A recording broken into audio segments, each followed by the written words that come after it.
What's up, YouTube? Welcome to another exciting personal finance video. Today is July 13th, 2022. If you guys are into things like gold and silver, investing, personal finance, please like the video, subscribe to the channel. Check out my website, My Road to Wealth and Freedom. It's in the link in the description below. Quick disclaimer, I'm not a financial advisor. This channel is for entertainment purposes only, so please do your own research and consult with a financial advisor before making any investment decision like buying gold or silver or following any of the strategies that I discuss on this channel. It's for entertainment purposes only. All right, so we got a bit of action on the markets today. It's been a while since I posted a video. I took a week off.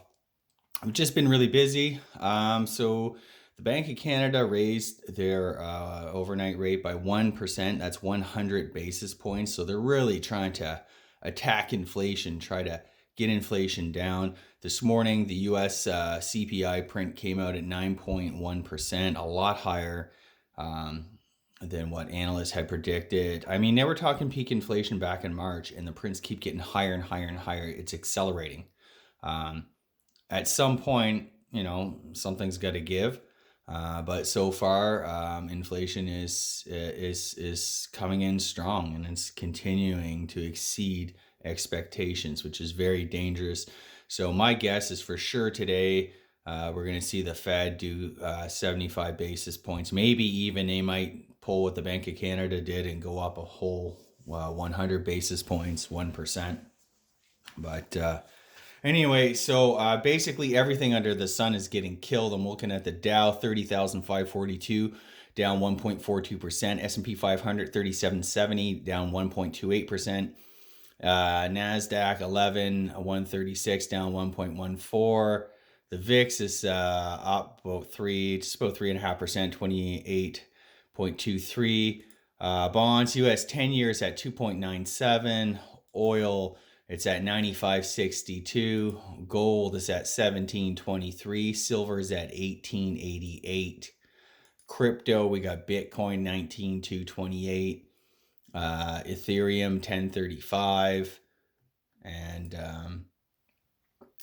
so Canadian dollar is what's it called? The Canadian dollar is gaining against the greenback. Dollar jumps, euro breaks parity after consumer price surge. So,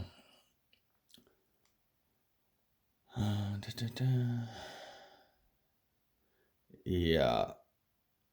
So the euro fell against the greenback. I mean, there's all sorts of crazy things happening. Of course, we have Nord Stream 1, the Russian natural gas pipeline to Europe, mainly to Germany. That's shut down for maintenance. I believe it went down yesterday, and it's supposed to be 10 days. I know Canada released a turbine that the Russians claim they needed, and this is all just a circus. We still have, rising prices at the gas pump. We still have rising prices for food at the grocery store. I mean, it's crazy. I just took the kids to like a movie the other day, and it was like $65, and we're talking like a kids pack each, a popcorn, bottle of water, and a couple movie tickets. It's just insane. So anyway, even though the markets are not working in my favor with regard to things like precious metals and some of the gold, silver miner stocks that I own. And just actually, it's not just gold and silver. It's like if you are set up for like an inflation trade, or that's how you kind of have your investments set up. I mean, you're getting killed right now. And I knew that in fairness. My strategy was always, it's almost kind of like an impossible choice that we're forced to make. We have high inflation, so you're going to want to protect yourself with physical precious metals, maybe some commodity stocks, gold, silver, copper, ag, especially energy. But at the same time, we might get these deflationary bouts and deflationary forces working against us. So that's why a lot of people, myself included, have thought, you don't want to be levered in this environment, and you don't want to have any debt, which is why worked hard to get this, to get our family home paid off, and just so that we're in a position that we're not screwed kind of either way. And that's the kind of name of the game. I've had lots of cash on the sidelines, and it's been painful. I've had some investments. My inflation investments had done quite well as they would, but they've come under a lot of pressure in the past month. And I'm trying to kind of rebalance. Some I'm kind of thinking like, is this a true regime change? Because you always got to kind of second guess yourself. You got to always challenge your assumptions in that. You can't really have investments on autopilot in this environment, because I honestly think like people are going to get wiped out. Bonds have been crushed, stocks have been beaten up pretty bad. I wouldn't say they've been crushed. Like, I mean, we're still at very, very high levels, even higher than we were in February 2020. So to my mind, and for whatever it's worth, I'm not a professional, but I do think that, if we're up 50% since February 2020, well, we're going to have to work all that off and get back to trend reversion to mean reversion and all that. And that includes for the housing market. So many people that I've talked to, they have this belief. I don't know where they get this belief from. They just kind of believe it because they think it, I guess, that, well, housing prices, are they're still going to hold their value. They're still going to hold their prices. Prices won't change. They just won't really go up like they have. They'll be like this plateau and pause. And I'm just thinking like, when have we known markets to plateau, a permanently high plateau? Wasn't that something that was said in 29 by that economist Fisher or something like that? Stocks have reached a permanently high plateau, and then literally like a few weeks later, the big crash of 29 happened. Like, this is insane. People really genuinely believe that, and I get it. I get why people want to believe that. Hey, I just put 200 grand of renovations into my home, and I don't want that money to go poof up in smoke. So I want to believe that the value is there. And I'm just calling it for what it is. That is bullshit. We saw 10, 15 years ago in the US when their housing market went bust, you know, people weren't looking to redo their kitchen because it's a good investment. That's what Canadians think like. They honestly think, let's just pour all our money into our house, fixing it up, and it'll just be worth just an incredibly high amount of money and we'll be all right. Bullshit. I'm calling bullshit on all that. Housing prices, asset prices are where they are today for one reason and one reason only, and that's because we've had 0% interest rates for 10, 12 years, and monetary easing. There's no other reason for that. Earnings don't justify it on any measure. The price earnings multiples are at highs, record highs. They even eclipsed the .com bubble highs for like the S&P 500 and stuff. And I just think it's all bullshit. You're kidding yourself. Anyways, I don't want to go too far down there. I'm just saying, like, I understand why people want to believe that, their money is good and was well invested in their home and stuff like that. But the cold hard truth is that housing going up 20% a year is not normal. That is all the hallmark characteristics of a bubble, and especially coming off already record high prices. I feel like we had the blow off top already, and all the COVID stimulus just sent stocks, just all assets through the roof, and that's our kind of blow off top. I don't think another blow off top is coming. Now, I could be wrong. I don't know or anything like that, but I'm just saying that, from my perspective, I feel like bang, there's your blow off top. And anyways, I just find it funny. People want to like, I have this house paid off. It's worth a lot more, significantly more, probably 1.5 times what I declare it on my little net worth statements. But I don't for a second believe that. It's just pie in the sky numbers, right? It's like, oh yeah, it's worth whatever. And then what? Then, the markets turn and then you lose half your net worth because you honestly believed in the, market value of in the middle of a bubble and stuff like that. Anyway, I don't want to base my financial decisions off pie in the sky numbers. I want to be as conservative as can be. so that I can win in the end. That's what it's all about. That's what this game is. But anyways, enough further ado. I said I did something that I typically don't do. The other week I bought, this is, I think, next to this um, Quarter Eagle Indian head. This is the smallest gold coin I ever purchased, and it's this bad boy here. It's a Netherlands ducat from 1928. This coin is 0.983 fine gold. It's 0.1104 ounces, and this is brilliant uncirculated. I got a great price on it. It's a little bit more. Cost me about a little bit more than melt value. There is a premium because it is actually like an old coin and it's in really beautiful shape. I checked this under I have like a 30x magnifying glass that I use for my coins and stuff like that, and this is just incredibly beautiful. You know, I saw one graded by NGC or whatever, and it was, I think, 500, asking 500, and that was US, I believe, or maybe Canadian. I can't really remember. I guarantee you this would grade at least that, if not better. I personally thought the flat fields, like they're scratch free, ding free. It's just incredibly beautiful. I'm not sure if I can do it justice by, it's just so shiny and brilliant, and it's just amazing to me always that these coins actually survive in this type of condition, which is something that's almost nearly 100 years old. My understanding, the reason why I bought this is for some reason, 1928, they came out with this design of this knight.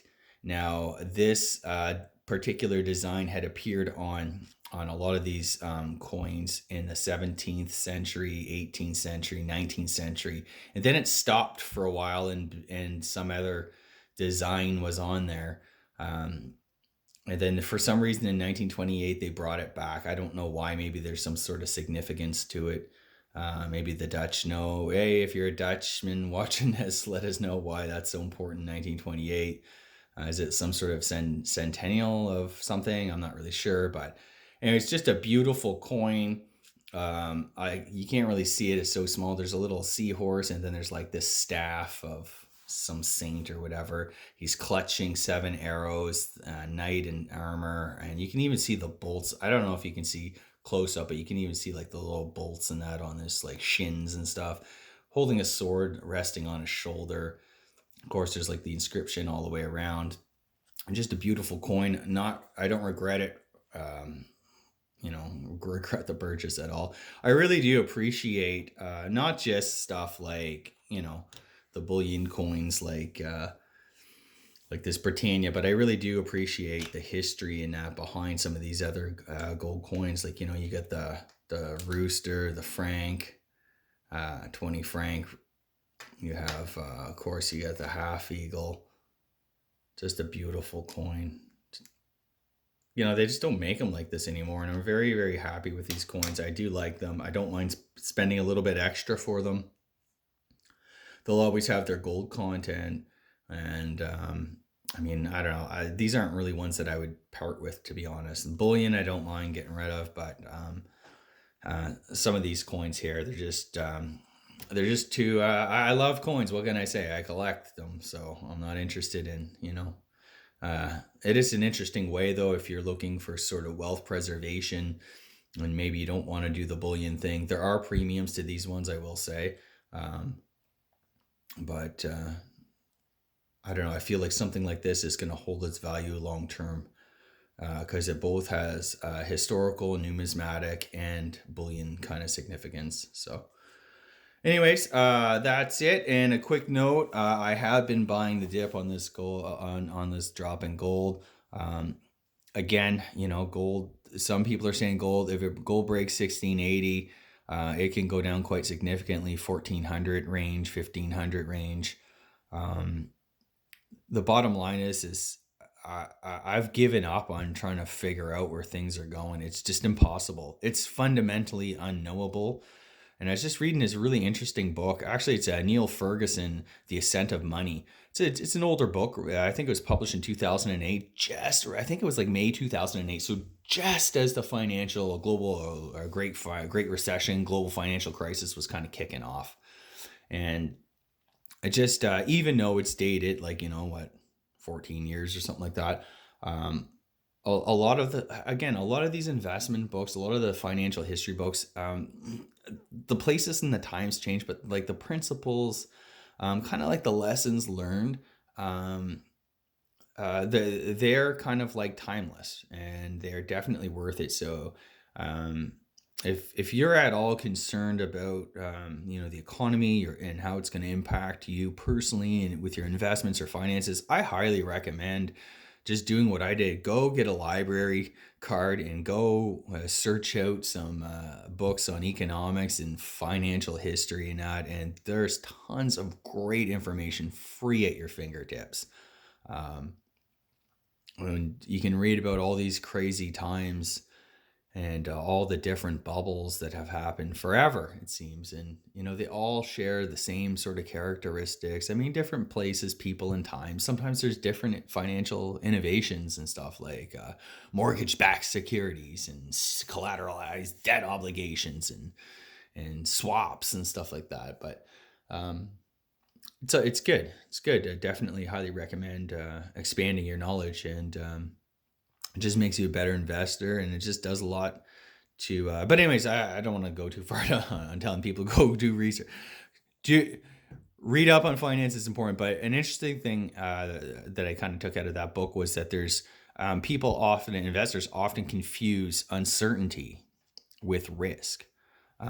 Risk is kind of like a definable thing. You understand, oh, this is the risk that this trade could go wrong. This is the risk in the economy or something like that. You can kind of see uncertainty is something kind of fundamentally unknown. These like kind of fat tails and black swan events and stuff that really come out of left field, that's impossible to foresee or prepare for. And that is why I'm still buying things, like I'm actually buying gold. By the way, if you guys want a tube of Canadian maples or a tube of silver, the price you'll pay today is what you would have paid 2 years ago. So silver is on sale. Gold is also coming off its all-time highs. I wouldn't say it's a super sale or anything like that. All by way of saying, I picked up another 1 ounce Canadian maple leaf to add to the stack. And yeah, I'm just being super cautious still. Just to quickly review some concerns. I try not to make these videos too long, but there's just so much to talk about. Like, Eurozone is collapsing, maybe not collapsing, but it's there's the euro itself may collapse, and that's a huge, huge, huge risk to the entire global financial world. Japan is still facing a major moment with its currency potentially collapsing as it tries to keep buying bonds. I was reading something. I think the Japanese government, they for sure own more than 50% of JGBs, and I saw something this morning that said something like 76%. That might have been their short-term notes, cash bonds, or something like that. But anyway, that to me is just incredible. I mean, no wonder. I mean, you have like all of these Western economies are just so weak, and then you just kind of look at these Asian economies. They all have gold, they all have resources or significant manufacturing bases and stuff to produce like real things, right? Real wealth. And whereas the Western economies have nothing but kind of like worthless paper to throw it that way. Anyways, I'm not trying to predict the decline of the West or anything like that. Like life is messy. International politics is messy. Chances are we're all going to make it through, but these are kind of important inflection points. And it's definitely worth having some wealth outside of the system in case it does collapse, or in case we do experience hyperinflation, or even just massive deflation. You want to kind of set yourself up. There's nothing you can do about government policies or central bank policies, but what you can do is kind of protect yourself, prepare as best you can, your own kind of financial kingdom. And that's by being smart with money. Pay off your debt, Don't get into any new debt right now. The risks are just incredible. I would not be buying a new car right now. I'd be not be buying a new home right now, or locking myself into major renovations and stuff like that. Like, you definitely want to be playing it cautious. You should definitely have some cash, as unpopular as that is, because cash is holding its own right now. I guess you're kind of, if you're hold it long term, it's being eaten away by inflation, but look at silver. Silver's down, I don't know how many percent. It broke 19, I think today. And I mean, it was up 26. At one point, it was that nearly $30, and then it's been around 22, something like that. So, I mean, it's probably down 20% easily from where it was just a couple weeks ago. Same with gold. Gold was at around, like, I think 1950. Now it's kind of 1700. I mean, that's not, at the end of the day, a huge thing. It's about a little bit more than 10%. But everything is so uncertain right now, which is impacting everything. The price of everything is just fluctuating incredibly. Another interesting thing I read over the weekend there was Peter Hambro wrote this piece on some reaction website or whatever. I caught it on Zero Hedge, to be honest, and he was talking about how the paper gold market is rigged and all of this craziness. And anyways, it just kind of like, again, like, just, you got to tune out all the noise, all the, you know, uh, all of the sound bites, and all of the, just everything. It seems just designed to confuse the hell out of everybody, and just kind of take it easy, and slowly accumulate your wealth. You know, I've been buying small amounts of gold, although this month I just bought an ounce. Um, you know, buy some silver. I'm looking at some silver. If silver keeps going down, I might pick up another tube. Um, I definitely, if I see anything unique like these coins that kind of catch my eye, that have a story behind it, for sure, I'm going to be picking them up. These are beautiful coins, and yeah, timeless artifacts. I hope my children one day inherit some of these. Um, and just kind of enjoy things. It's nice. I'm telling you, we just paid off our mortgage, and it's just no better feeling of relief than not having to pay anybody. Our overhead cost is just literally like food and energy now, and with a right mix of investments, we can shield ourselves from those fluctuating costs as best we can. And anyway, my next move will be kind of rebuild passive income, but asset prices have to fall quite significantly. And that's it for today, guys. Thanks so much for tuning in. Thanks so much for listening. If you haven't done so already, like the video, subscribe to the channel, check out my website, My Road to Wealth and Freedom. I just published my passive income report, which is getting better and better. Finally, it's just after the last couple of years, but I'd say about a year and a half, just like selling. I sell too soon. There's no, it's, but anyways, in consolation, I heard somewhere that, you never go broke by selling a little bit too soon. So I can live with it, I guess. At the end of the day, I'm in much better position than I was 2 years ago. So, and that's all we can hope for, right? The small victories and progress on the road to financial independence, financial freedom. Well, thanks so much, guys. For tuning in. Let me know in the comments, what are you guys doing to prepare for this stuff? Are you guys buying the dip on the silver, on the gold? If you're into coins, are you picking up any of these old coins? Tell me what's up. What are you guys doing? Cheers.